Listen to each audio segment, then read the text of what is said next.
Nesta segunda-feira, uma reportagem do jornal Folha de São Paulo indicou que pode haver um racha entre os ministros do STF. Segundo a Folha, o presidente da Corte, Luiz Roberto Barroso, se indispôs com os ministros Alexandre de Moraes e Gilmar Mendes em julgamentos nos últimos meses e colocou em risco seu poder de articulação como chefe do tribunal. Barroso derrotou Moraes e viu suas teses saírem vitoriosas em ações sobre a chamada revisão da vida toda do cálculo de aposentadorias e outra relativa a sobras eleitorais que poderia levar à troca de 7 deputados na Câmara dos Deputados. Ministros relataram à Folha, de forma reservada, que a irritação de Moraes ficou maior porque Barroso teria articulado nos bastidores a mudança de posição do ministro Luiz Fux, que foi decisiva para o resultado do julgamento, que terminou em 6-5. Já Gilmar Mendes ficou irritado com a interrupção da análise da ampliação do foro especial na Corte, tese defendida pelo decano. Barroso paralisou o julgamento ao pedir mais tempo para análise, quando já haviam 4 votos a favor. O caso agora está parado por pedido do ministro André Mendonça. Piotto, começamos com você. Você falava sobre isso no bloco anterior, né? A gente está trazendo aqui esse bastidor. Por um bom tempo a gente acompanhou aqui decisões do Supremo Tribunal Federal, muitas eles agindo de forma como se fosse um consórcio, como se fosse um monobloco, decisões muito similares, e agora a gente tem percebido ao longo aí das últimas decisões divergências que são comuns também no campo jurídico, né? Cada um tem a sua argumentação, mas queria te ouvir também o que talvez esteja por trás aí desse embate entre Moraes, Gilmar e o presidente do Supremo, Luiz Roberto Barroso, e quem ganha, quem perde aí com essas divergências, Piotto? Paula, vamos lá. Eu vou só contar uma rápida história aqui. Quando houve o impeachment da Dilma, aquele processo ia começar a avançar, eu fui entrevistar o então ministro Fachin, recém-chegado ali na corte. E o ministro Fachin, que na verdade fez a revisão da lei do impeachment, que no final não deu em nada porque eles fatiaram lá naquele julgamento para surpresa, espanto e revolta de ninguém menos do que Fernando Collor. Todo mundo se lembra do que deu, a Dilma foi cassada, mas manteve os direitos políticos, o que é uma afronta a lógica semântica de uma cassação política, sem contar a questão jurídica. Mas vamos lá. À época, o ministro Fachin me disse que o Supremo, ele tinha enxergado e entendido que o Supremo eram 11 ilhas. Confesso que tenho saudade desse tempo, porque recentemente o Supremo se tornou uma ilha gigantesca, né? Ou um arquipélago ali que jogava junto, de 10-2, dependendo se tinha, de 8-2 ou de 9-2. Dependendo se tinha 10 ou 11 ministros no Supremo, se estava fechado ou não. Agora a gente está vendo uma reação, e essa primeira reação, talvez a mais pública e mais que chama atenção recentemente, foi justamente no julgamento das sobras eleitorais. Ali, o ministro Alexandre de Moraes chegou não só a discordar do voto do presidente da Corte, o ministro Barroso, como disse, essa é a opinião de Vossa Excelência. Ué, é um ministro supremo, claro que é a opinião dele. É preferível que seja só a opinião dele. É assim que eles chegam lá, porque tem notável saber jurídico, enfim, libado a reputação. Essa é a lógica. Então, eu espero que ele tenha um voto dele, o entendimento dele. Bom, vamos lá. Depois também teve a própria ministra Carmen Lúcia, voltou ao assunto dizendo assim, porque ela também, digamos, foi a tese vitoriosa, com a qual o ministro Alexandre de Moraes discordou, e ela disse assim, eu não votei isso que o ministro Alexandre tinha dito, não. Porque ele falou assim, então todos estamos aqui como... Não. Ele quis, digamos, colocar um entendimento geral contra o argumento dele, como se fosse uma vítima nesse processo. E a ministra Carmen Lúcia ficou do lado do ministro Barroso nessa questão e defendeu a visão dela. Que até naquele momento a regra era aquela, então, obviamente, não se podia mudar. Era vontade popular. A partir de então, o Supremo voltou a um novo entendimento. A nova eleição tem um novo entendimento. Esse, digamos, princípio de conflito ali, o que deveria ser apenas uma questão técnica, porque ministros têm opiniões diferentes, divergentes e podem divergir da lógica democrática. Olha que interessante falar de democracia no Supremo. Parece que o Supremo nem ele gosta de democracia interna, porque é natural que 11 ministros possam divergir, até é esperável que isso ocorra. Pode ser que tenham ali similaridades de pensamento e formem uma maioria, como em algum momento vai ser formada. Agora, por que há toda essa preocupação? O grupo que tinha quase que o Supremo na mão, parece claramente isso, Gilmar Mendes e Alexandre de Moraes, que estavam muito próximos. Quem não se lembra daquela cena, acho que nos últimos momentos do governo Bolsonaro, em que foi lá o presidente Bolsonaro e o ministro Paulo Guedes ali dizendo, olha, acabou, o resultado é esse e tudo mais. Saíram daquela reunião com os ministros do Supremo, era presidido pela Rosa Weber, saíram juntos o ministro Gilmar Mendes e o ministro Alexandre de Moraes, que parecia exatamente um bloco ali que angariou apoios. Flávio Dino provavelmente faz parte desse apoio. E agora a gente está vendo o presidente da corte percebendo que ele é presidente da corte em algum momento do ponto de vista só teórico, não prático. E ele está exercendo agora essa autoridade como presidente da corte. Eu confesso que só não sei se ele pode, por exemplo, mandar fechar esses inquéritos todos, porque foram abertos de ofício por uma decisão do Toffoli, quando era presidente da corte, e nomeou Alexandre de Moraes como o presidente desses inquéritos. A minha pergunta, e obviamente eu confesso, não tenho como dizer agora, se ele poderia fechar, porque que não faz sentido jurídico, não faz um inquérito aberto há tanto tempo. O presidente do Supremo, porque obviamente isso foi aberto por um outro presidente, né? De ofício, o que já é uma ilegalidade, enfim, mas ele concordou lá atrás, ele pode mudar de ideia ou não, mas eu não sei se ele teria poder para derrubar esses, ou pelo menos mandar fechar esses inquéritos que, segundo Alexandre de Moraes, termina quando termina. Vai terminar quando terminar, ponto. O que não é uma resposta técnico-jurídica nem aqui, nem na China, nem na Venezuela, nem em lugar nenhum.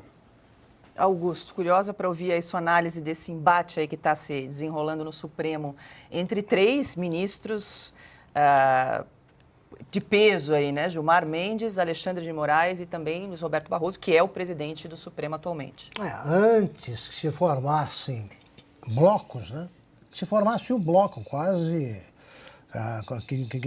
chegou à unanimidade ali, porque sob o silêncio dos dois nomeados, indicados pelo presidente Bolsonaro.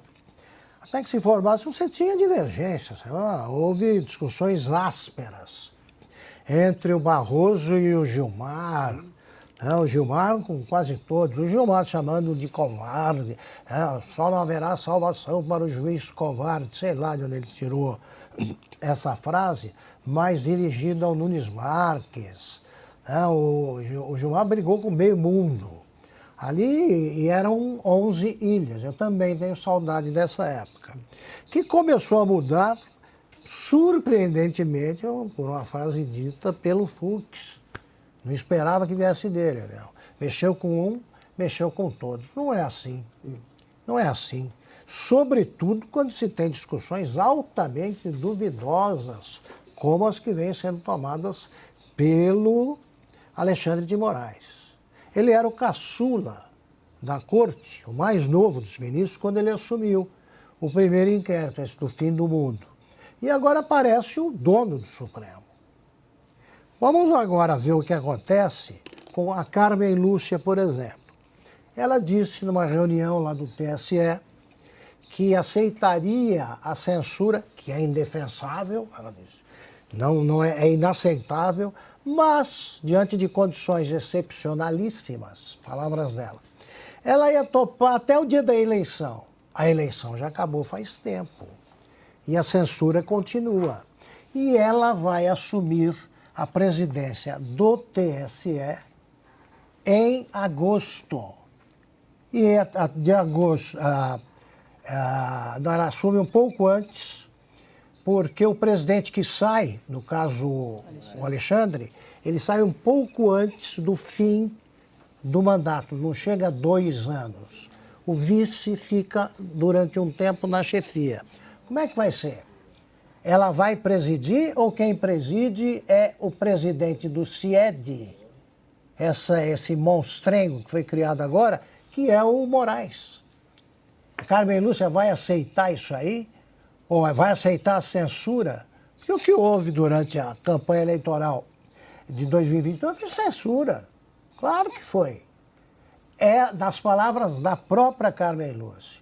É hora, então, de outros ministros, o próprio Fux, que é o único magistrado, né, que foi juiz de carreira, entre eles, é hora dessa turma aí perceber que ou se recua organizadamente agora ou vai ser aquela confusão, porque ninguém aguenta mais a situação.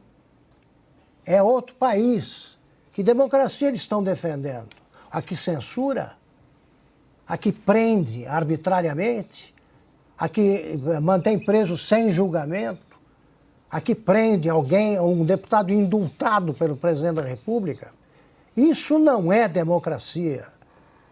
O Alexandre de Moraes tem reescrito o livro dele sobre a Constituição o tempo todo para justificar as mudanças que ele tem adotado, mudando as decisões que tem adotado, que contrariam o próprio livro do Moraes, os anteriores. Então, se você pegar o sujeito que leu esse livro em 2010 e um que lê agora, sai uma briga e os argumentos usados são do mesmo autor. Esse tipo de esquizofrenia precisa acabar. O Brasil não é democrático e precisa voltar a ser. Pois é, Silvio, além da discussão jurídica, tem a disputa de ego ali, né, entre esse trio aí, bastante ruidoso no STF. E não são egos pequenos, né? Mas, Paula, eu queria trazer um olhar aqui, né? Um outro ponto, concordo com tudo que foi dito aqui pelo Piotto, pelo Augusto, que é a ótica da reportagem. Essa reportagem tem toda a cara daquilo que a gente chama em jornalismo de plantação. Isso foi uma reportagem plantada. É um grupo de ministros do Supremo, basicamente formado por Gilmar Mendes e Alexandre de Moraes, que tem dado as cartas na corte, tentando envenenar o ministro Luiz Roberto Barroso, que hoje tem a caneta de presidente do Supremo Tribunal Federal. Eu tenho a percepção que o ministro Luiz Roberto Barroso está preocupado com o destino da instituição Supremo Tribunal Federal, que ele não está de acordo com esses inquéritos que já foram longe demais. Que o ministro Luiz Roberto Barroso, até pela sua história, e não estou aqui defendendo o ministro Luiz Roberto Barroso, mas eu tenho a impressão de que ele está preocupado com a instituição que preside e não preocupado em manter um consórcio de poder dentro da própria corte, inclusive, que dialoga em converscotes noturnos com o presidente da República e com o ministro Ricardo Lewandowski, como trouxe aqui o Piotto agora há pouco, um jantar que aconteceu nessa semana. Então, até porque o ministro Luiz Roberto Barroso ficou de fora desse jantar. Será que ele foi convidado? Então, essa é a impressão que fica de tudo isso. Uma dupla de ministros enfraquecida, essa dupla Gilmar Mendes e Alexandre de Moraes. Claro que eles têm o apoio do Flávio Dino, porque o Flávio Dino simplesmente foi transferido para o Supremo Tribunal Federal. Ele era de um poder, cruzou a praça dos três poderes, foi para o outro, saiu do Ministério da Justiça e foi para o Supremo Tribunal Federal. E o ministro Ricardo Lewandowski fez o caminho contrário, saiu do Supremo Tribunal Federal e foi para o Palácio do Planalto com uma breve escala para defender a JBS, uma empresa que tem interesse no Supremo Tribunal Federal, um cabaré chamado Brasil, é disso que se trata. Mas finalizo, Paula, lembrando que o ministro Luiz Roberto Barroso já teve um dos embates mais tensos e duros com o ministro Gilmar Mendes da história da corte. E não faz muito tempo, foi em 2018, quando ele disse, olhando para o ministro Gilmar Mendes, o senhor é uma pessoa horrível, o senhor é uma mistura de mal com atraso e pitadas de psicopatia. Essa frase existe, está disponível no Google, para quem quiser relembrar essa cena.